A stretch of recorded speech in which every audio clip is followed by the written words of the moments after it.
Okay, so good morning once again to each and everyone. Our topic for today is about cryptography, no, which is too important for a computer science student, no. Na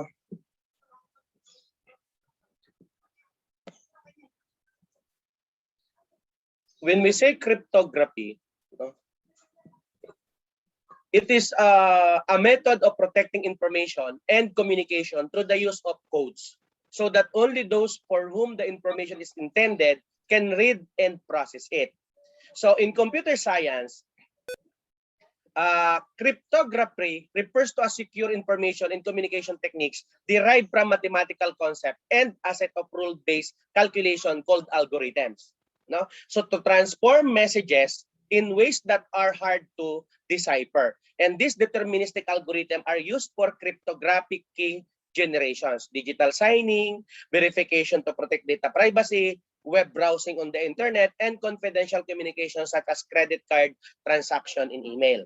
So the cryptography techniques is closely related to the discipline of cryptology and cryptanalysis. Now, it includes techniques such as microdots, merging words with images, and other ways to hide information in storage or transmit. However, in today's computer-centric world, cryptography is most often associated with the scrambling plain text, or actually ordinary text, now sometimes referred to as a clear text, into ciphertext, or as a process called encryption. Then back again, known as decryption. Then, of course, individuals who practice this are known as cryptographers. So modern cryptography concerns itself with the following four objectives: confidentiality, integrity, non-repudiation, and authentication. Okay, for us to give more details about the topic, let us all welcome our.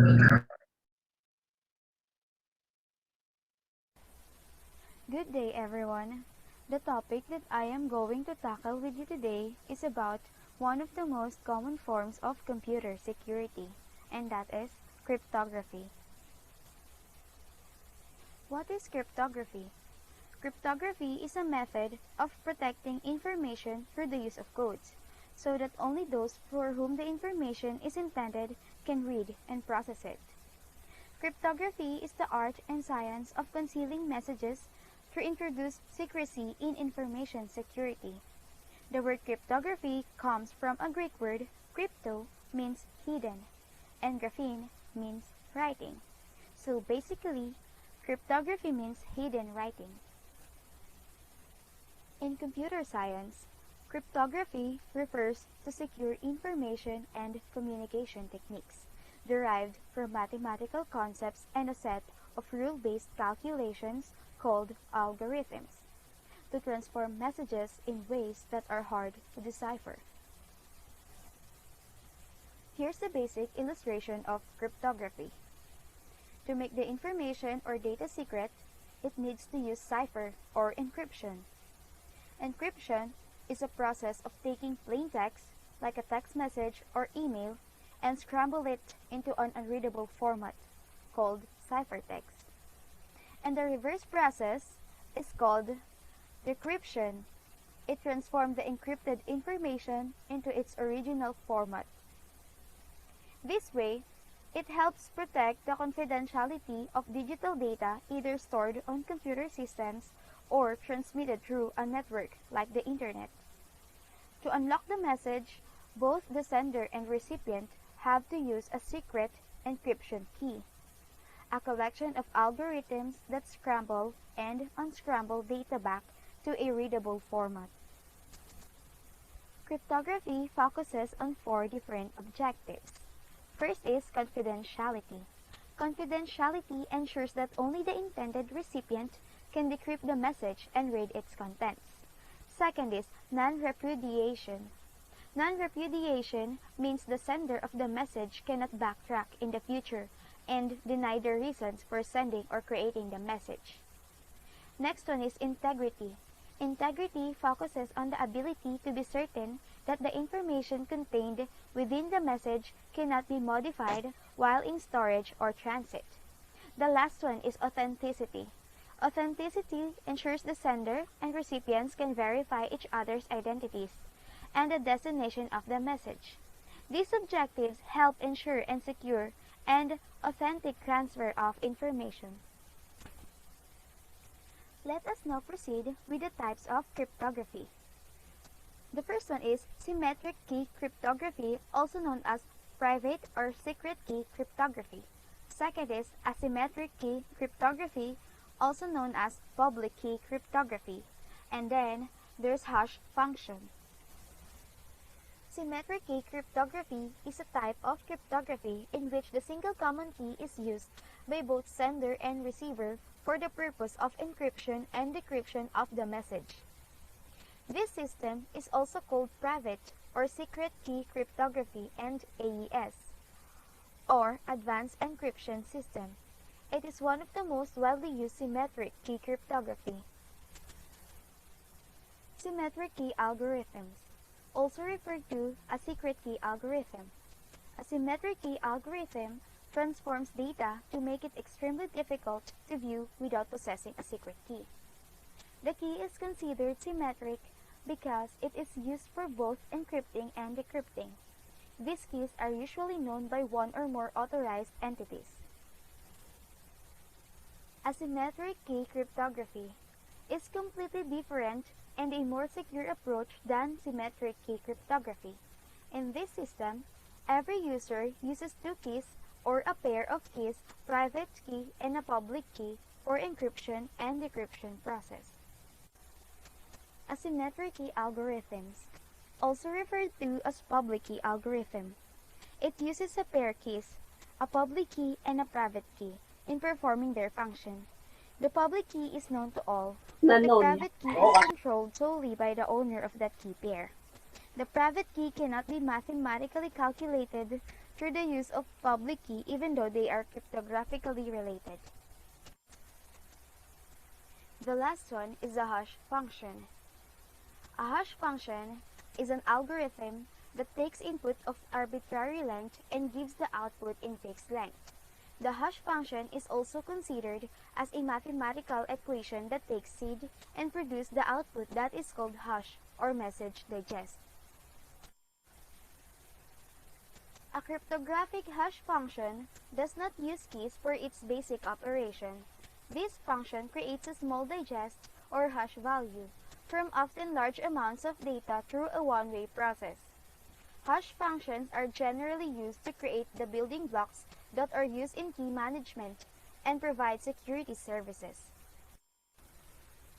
In general, cryptography is the study of securing communications from outside observers. Encryption algorithms take the original message or plain text and converts it into ciphertext, which is not understandable. The key allows the user to decrypt the message, thus ensuring they can read the message. Cryptography is essential because it allows you to protect your data and secure the messages that you are about to send, especially in the World Wide Web, from the identity thefts. That's all. Thank you. And now let's proceed to the next topic, which is security and personnel. What is security and personnel? Okay, so again, to continue the discussion of our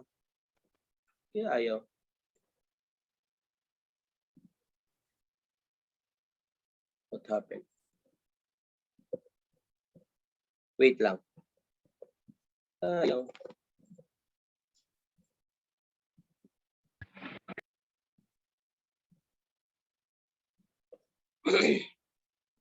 Yun.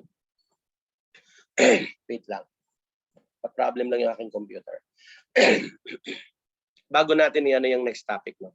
I just want, of course, to add some additional inputs regarding the cryptography. But this will be an important topic in computer science, actually, especially in your field. Now, again, I don't know if it already posted, no, the thing that I get with the Google Classroom, no.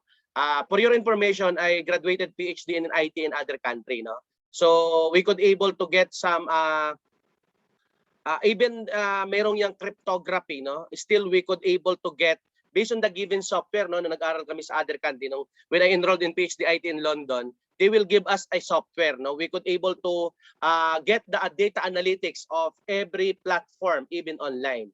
So as I informed, no, in your group, that I discovered a lot of students who are cheating, no, in our exams, even in operating system, in information system, in POSEC actually, no, because that is cryptography, no, kahit pa yung mayroong cryptography, still the software be able, no, to get the data analytics, no, on, let's say for example, halimbawa lang to, halimbawa, no, si Juan de la Cruz is one of your classmate. Then alam naman natin na we are IT. Alam ko naman na IT kayo. Kaya lang I thought that you are in a Catholic school. No? And sa teachers, alam ko naman din yon na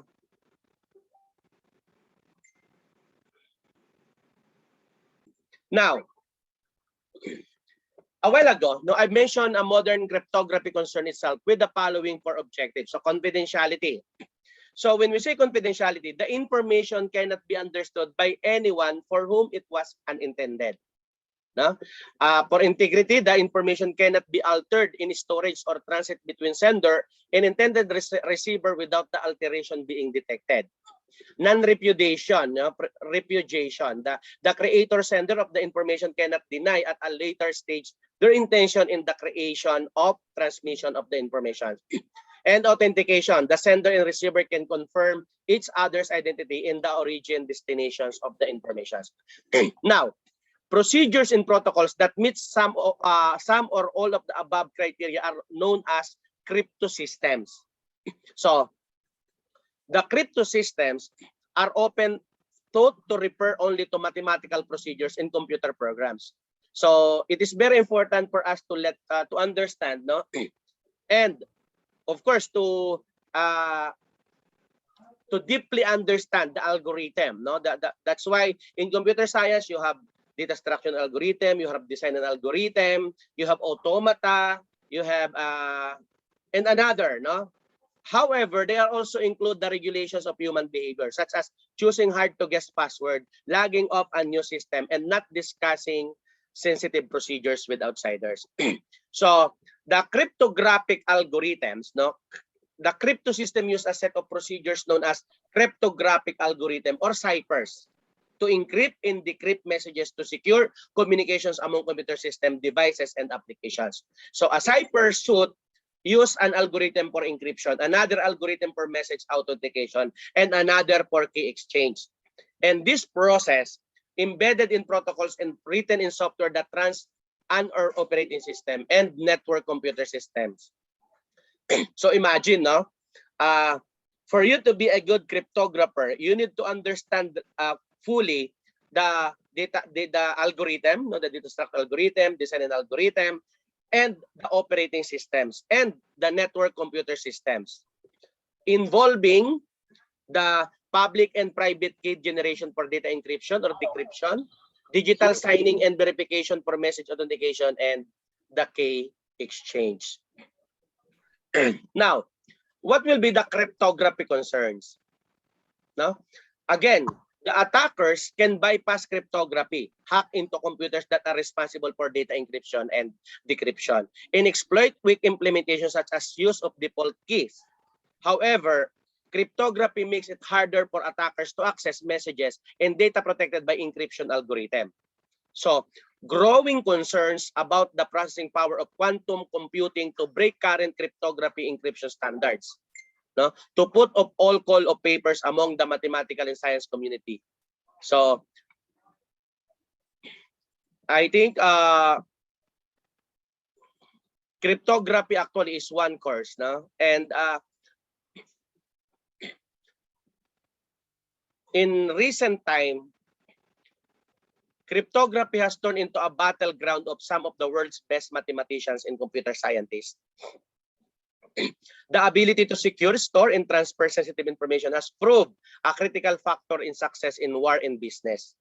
So because governments do not want certain entities in and out of their countries to have access to ways to receive and send hidden information that may be a threat to national interest. So cryptography has been subject to various restrictions in many countries, ranging from limitations of the usage and export of software to the public dissemination of mathematical concept that could be used to develop crypto systems. However, the internet has allowed the spread of powerful programs and, more importantly, the underlying techniques of cryptography, so that today many of the most advanced crypto systems and ideas are now in the public domain. So take note of it.